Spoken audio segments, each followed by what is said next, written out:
Hola, puede que estés cambiando las ruedas de tu coche, preparando unas gachas de avena o escuchando una tediosa conversación sobre los precios de los aspiradores.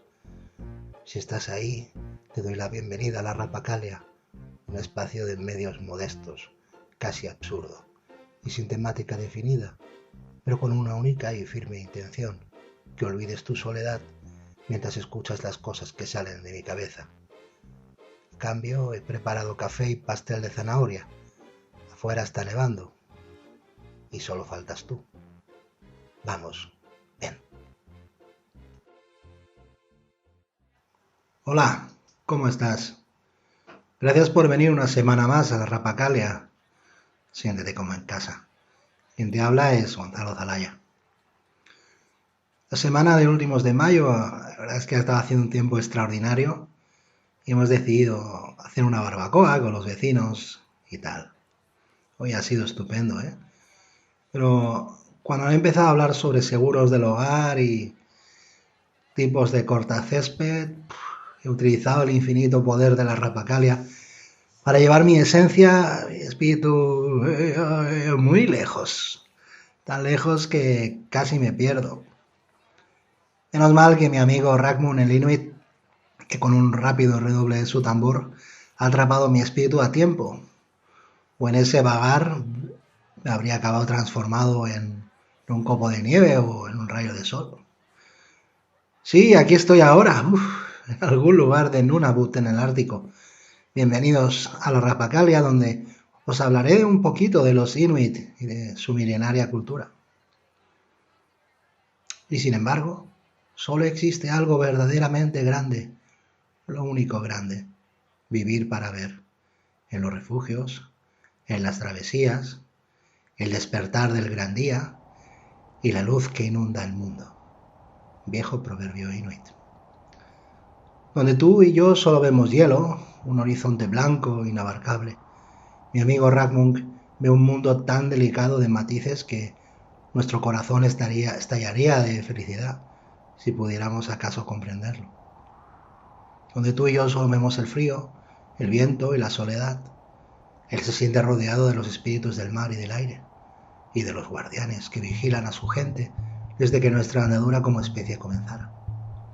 Él es un Angakok, y esa es la razón de que yo me sienta tan seguro. Esta es una tierra hermosa, pero alberga tantos peligros como maravillas. Es por eso que mi amigo cantará y tocará el tambor para alejar a los peligros del mundo espiritual que rondan a mi alrededor mientras os hablo del glorioso pueblo Inuit. Puede que mi cuerpo siga sonriendo. Sonriendo, sí, en una barbacoa veraniega. Pero aquí es de noche y las estrellas brillan con una claridad que la verdad nunca esperé contemplar.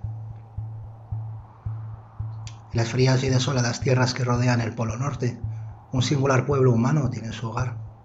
Son los Inuit. Como no sabían que existían otros seres humanos en el mundo, decidieron llamarse a sí mismos Inuit, es decir, la gente. Rackmon me ha pedido que os explique que la palabra esquimal es peyorativa. La utilizaron los indios algonquinos primero y los franceses después. Para ellos es una palabra humillante que significa los que comen carne cruda. Así que de ahora en adelante utilizaré la palabra correcta, Inuit. En Nunavut también aceptan el término primera gente, y con los años se ha ido calando en la cultura popular y ha sustituido otros términos ofensivos. Pero esto no sucede en todas partes. En Siberia y Alaska, los Yupik siguen siendo llamados esquimales. Mi amigo Rackmon me explica que Inuit es el nombre genérico de los grupos humanos que habitan el Ártico y que poseen características físicas que los ayudan a sobrevivir en el frío. Yo me doy cuenta de que tiene razón. Sus pestañas son gruesas y pesadas para proteger sus ojos del resplandor del sol que se refleja en el hielo. Y su cuerpo es bajito y robusto para retener más calor. Los Inuit viven en las grandes tundras del norte de Canadá, también llamada Nunavut, Alaska y Groenlandia. Se calcula que viven en esta región unas 100.000 personas. Desarrollan una vida nómada, siguiendo las migraciones de los animales que cazan, entre los cuales pueden destacarse los caribúes, osos, ballenas y focas. Su singular sistema de vida les permitió y les permite sobrevivir en las inhóspitas tierras árticas, incluso en la antigüedad prosperar. Los Inuit han desarrollado a lo largo de su vastísima historia técnicas específicas de caza que les permiten abastecerse de alimentos y vestidos, así como de las diferentes materias primas que necesitaron en el pasado para otros fines. Idearon vestidos y habitaciones perfectamente adaptados al duro entorno del Ártico. Pensad que un Inuit a menos 35 grados bajo cero podía dormir tranquilamente gracias a la ropa que llevaban, compuesta por diferentes tipos de capas y pelajes. Así que incluso la palabra que conocemos todos, anorak, procede del viento, de la palabra viento del Inuit. Así que la palabra kayak, la palabra iglú, palabras que conocéis y que provienen de la lengua Inuit. Los Inuit en la actualidad aceptan formalmente las 12 estaciones que empleamos de forma global, ¿no? Pero culturalmente, su cultura solo tiene 7 estaciones. El año Inuit se inspira en los cambios estacionales de su entorno. Ahora lo veréis. Sekilimiak significa aparece el sol y coincide con enero. Arcahuaswak, el ambiente está templado en abril. Aknapaliar Suit Tikifarciat, vuelven las aves en mayo. Turik Misat Erniviat, ponen huevos en junio. Ibnanit Aursani Alertartarfiat, las aves recién nacidas vuelan hacia el sur en agosto. Talnit Sikoutat, se hielan los lagos en septiembre. Y Toursafit, se escucha en noviembre. Por si tenéis curiosidad, aquí hay algunas otras palabras inuit.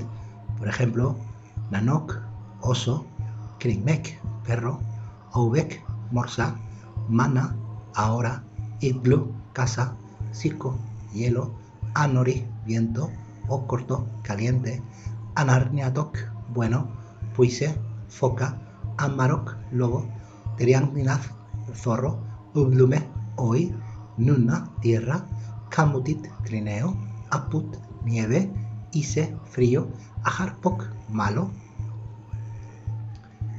Los Inuit descienden de los cazadores que hace unos 10.000 o 15.000 años pasaron del continente asiático al americano a través del estrecho de Bering. Las aguas marinas eran por entonces mucho menos profundas y los continentes estaban unidos por tierra. Los diferentes grupos Inuit que se asentaron en Inuit Nunavut desarrollaron formas de vida adaptadas a las condiciones naturales del entorno. Los Inuit de la tribu Caribú, por ejemplo, que vivían y viven en el interior, obtenían casi todo lo que necesitaban de los inmensos rebaños de caribús. Por el contrario, los Inuit de Groenlandia utilizaban focas y osos para cubrir sus necesidades. Esto fue así hasta que en los años 50 la disminución de los caribús debido al impacto del mundo moderno condujo a la hambruna a esta gente, que redujo su población drásticamente. En 1954, la población inuit en Canadá era de solo 8.000 personas. De acuerdo al último censo de 2021, Canadá cuenta actualmente con 65.000 miembros del pueblo inuit. Están repartidos sobre todo en las provincias de Quebec y el Labrador, así como los territorios del noroeste y Nunavut. En Groenlandia hay otro panorama bastante más optimista. La población está compuesta por un 88,9% de inuit groenlandeses, de un total de 56.523 personas, teniendo en cuenta el censo de 2021. La mayoría de los inuit groenlandeses se autodenominan a sí mismos Kalalit. Os dejo la descripción del vídeo en el artículo de Jaime Porras Ferreira en El País, por si queréis ampliar esta información. En él nos habla del plan de los inuit de Canadá para combatir la falta de comida. No es un artículo reciente, pero la situación no ha mejorado y es bastante ilustrativo de a lo que a esta gente extraordinaria tiene que enfrentarse hoy en día. Y Rathmund me da la razón. Añade que el cambio climático está alterando fundamentalmente los ecosistemas que sustentan a los animales de los que dependemos para alimentar a nuestras familias y mantener nuestra cultura y forma de vida. Pues sí, Y citando el artículo, dice: el sistema alimentario de los inuit tuvo impactos sumamente negativos desde principios del siglo XX, a causa de decisiones políticas desde Ottawa. Cabe recordar los desplazamientos, la sedentarización obligatoria, los internados para menores indígenas y la matanza de miles de perros, su principal fuerza de transporte, a manos de la policía. Estos elementos provocaron, en el caso de los alimentos, dependencia, incertidumbre y cambios en las costumbres. Cuando consulto libros de texto o leo artículos, muchos emplean el verbo en pasado: vivían, comían, emplearon. Pero esto es una forma pasiva de racismo sistémico, de colonialismo, y en el caso de Canadá, un reflejo de la desigualdad estructural de esa sociedad. Los inuit no están extintos. Es posible que lo estén pasando mal, pero son un pueblo orgulloso que se niega a desaparecer. Si han resistido 15.000 años en el lugar más inhóspito de la Tierra, espero que sigan haciéndolo por lo menos otros 15.000 más. Es cierto que muchos inuit valoran muy positivamente los avances tecnológicos que les permiten llevar vidas más cómodas. Es comprensible. Coches, hospitales, comercios serían un ejemplo. Pero otros muchos son incapaces de adaptarse a este tipo de vida. Y en el fondo de su corazón desearían vivir como sus antepasados. Hasta no hace mucho, principios del siglo XX. Lamentan que las escuelas patrocinadas por el gobierno canadiense o groenlandés a los niños solo se les enseñe las técnicas del hombre blanco, condenando al olvido los valores de autorrespeto y autosuficiencia tan propios del pueblo inuit. No pueden cazar porque hay leyes estrictas y porque los animales evitan acercarse a los núcleos de población. Cuando no hay trabajo, a los inuit les desagrada verse obligados a aceptar las prestaciones del gobierno. La Inuit Tapirisat es una organización del pueblo inuit que forma parte del Parlamento y participa en el Parlamento canadiense ya desde los años 80. Y un portavoz dijo: cambiará nuestro modo de vivir, pero realicemos este cambio en su momento y a nuestra manera. La Inuit Tapirisat o Hermandad Inuit intenta limitar estos cambios cuando estos son perjudiciales, especialmente con todos los ojos puestos en el posible petróleo y oro bajo los casquetes polares. Siempre es por el petróleo o el puto oro. La lengua inuit se habla en todo el Ártico, con algunas diferencias dialectales, casi mínimas. Se trata de una lengua muy compleja, en la que a menudo una sola palabra significa lo que toda una frase en español. Por ejemplo, tukto quiere decir un caribú. Tuktosuak, un gran caribú. Tuktosuaksiok, cazar un gran caribú. Tuktosuaksiokniak, se cazará un gran caribú. Tuktosuaksiokniak punga, yo cazaré un gran caribú. La familia inuit comparte las tareas entre marido y mujer. Ambos trabajan como un equipo. Antiguamente solían vivir varias generaciones juntas, abuelos, padres e hijos. Son gente todavía muy tradicional y muy familiar, muy clánica, podríamos decir. Es la clave de su supervivencia. Eran grupos pequeños en lo que ayudaba a movilizarse cuando la comida escaseaba en esa zona. En primavera y en otoño, actualmente también, suelen reunirse familias para cazar juntos. Ahora existen muchas leyes que limitan la caza de ciertos animales considerados protegidos, pero solían dar caza a morsas o a focas. Es muy importante, mucho, destacar que en 15.000 años de historia, ninguna de las especies que los inuit han cazado tradicionalmente ha sido llevada a la extinción. Hemos sido nosotros, la gente del Antropoceno, con nuestra revolución industrial y todo eso, los que hemos provocado todo lo que está pasando, en gran medida. Cuando ahora los inuit cazan una foca y se la comen, mucha gente los critica en las redes sociales y ¡oh, qué salvajes, pobre foca! Pero los peleteros, que exportan productos de lujo, matan a crías de foca con porras y las desollan vivas, dejándolas en mitad de la nieve.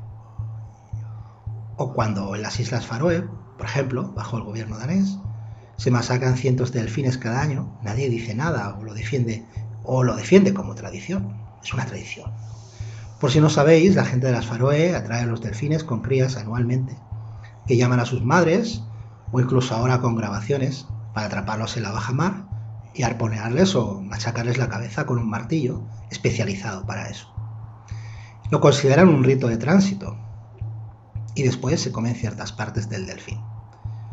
Los inuits aprovechan todo de esa foca, pero aquí vemos de nuevo el impacto del colonialismo y de lo que está aceptado según quién seas y de qué país seas. Os dejo, por supuesto, también un enlace para que lo veáis con vuestros ojos. Los inuit comparten la caza a partes iguales por todos los presentes. Esa es la tradición. Participas, pues te repartes. Es también una ocasión para saludar a viejos amigos, contar historias y en lo relativo a los jóvenes, crearse amistades o quizá echarle el ojo a una futura pareja. Los inuit no tienen ceremonias matrimoniales. Es posible que actualmente, pues a un nivel legal, pues deban hacerlo para por temas de herencias o por temas pues de prestaciones sociales o lo que fuera, ¿no? Pero para ellos era algo natural. La nueva familia pues se ponía a vivir con sus suegros hasta que fabricaban todo lo necesario pues, para formar su propio hogar. Formaban el ajuar, ¿no? Pues todas las herramientas, todas las cosas, etcétera. Rackmund me dice que cuando el llanto de un bebé rompe el silencio nevado es porque el bebé está buscando un nombre. El nombre es algo muy importante para los inuit. Con el nombre ese niño recibirá todas las cualidades y destreza de quien así se ha llamado antes. Así que junto con el nombre, el Angakok, el chamán, regala al bebé unos talismanes. Una pata de liebre para que corra muy rápido, el pico de un cuervo para ser sabio y tener las palabras siempre adecuadas, o el colmillo de una foca para resistir el frío. Hablaré mucho más del pueblo inuit en una nueva serie de vídeos, como su folclore, su lengua escrita, que es bastante reciente, pero que me parece una obra maestra de la especie humana, cómo han sabido transformar un idioma oral en un idioma escrito, lo cual demuestra muchísimo su capacidad de adaptabilidad para que todas esas tradiciones no se pierdan, para que todas esas tradiciones no se malversen, no se transformen, no se sometan a modificaciones culturales o legales. Pues han conseguido transformar todo eso en un lenguaje escrito muy complejo, muy hermoso y muy interesante. Así que también os hablaré de eso, de cuentos y de otras cosas que he dejado para la ocasión. Como reflexión os diré que poseemos muchas cosas: ferrocarriles, televisión, grandes ciudades que muchos inuit no han visto jamás. Sin embargo, a pesar de todos estos adelantos, tenemos guerras y crímenes y contaminamos los ríos y los mares. A la vera de la riqueza está con nosotros la tremenda pobreza. Muchos de estos males los hemos contagiado los inuit, quienes no los conocieron en su antiguo modo de vida. Los inuit vivían de los productos naturales de su entorno, por lo cual no contaminaban el ambiente ni amenazaban de extinción a los animales que les servían de sustento. Me gusta pensar, al tenor de todo lo que he leído y consultado, que eran un pueblo feliz, austero y no preocupado por el mañana. Hay un viejo proverbio inuit que dice: si un inuit posee un buen trineo y buenos perros, sus amigos lo celebrarán, pero si posee 2 trineos, se reirán de él. Los inuit compartían el alimento y los hijos crecían junto a sus padres y abuelos, o sea, una red intergeneracional, algo que se está perdiendo ahora y que me parece terrible. Creando una red de conocimiento y tradiciones que, a pesar de todos los atropellos cometidos por los gobiernos coloniales, pues han sobrevivido intactas. Y con la aparición de ese lenguaje escrito que os he comentado antes, pues el pueblo inuit la verdad que tiene muchas posibilidades de sobrevivir. Incluso ahora pues hay movimientos de orgullo y hay modelos también que se han tatuado los símbolos y los caracteres especiales en el rostro para dar visibilidad a su etnia o a su tribu, y es muy bonito. Así que Un aplauso por todos ellos, que hacen que su cultura pues salga adelante. Hasta no hace mucho los inuit se consideraban el único pueblo que habitaba la Tierra, por lo que se llamaban así la gente, la humanidad. Desarrollaron el valor, la paciencia y el compañerismo como valores fundamentales de su sociedad. ¿Podemos pretender que nos adornan esas mismas virtudes? Gracias, Rackman. Ahora ya puedes enviarme de regreso a la barbacoa. Seguro que he puesto mi cara de concentración, esa en la que pongo morritos y asiento cada 17 segundos. Pero gracias, amigo. Gracias por tocar tu tambor y mantenerme a salvo.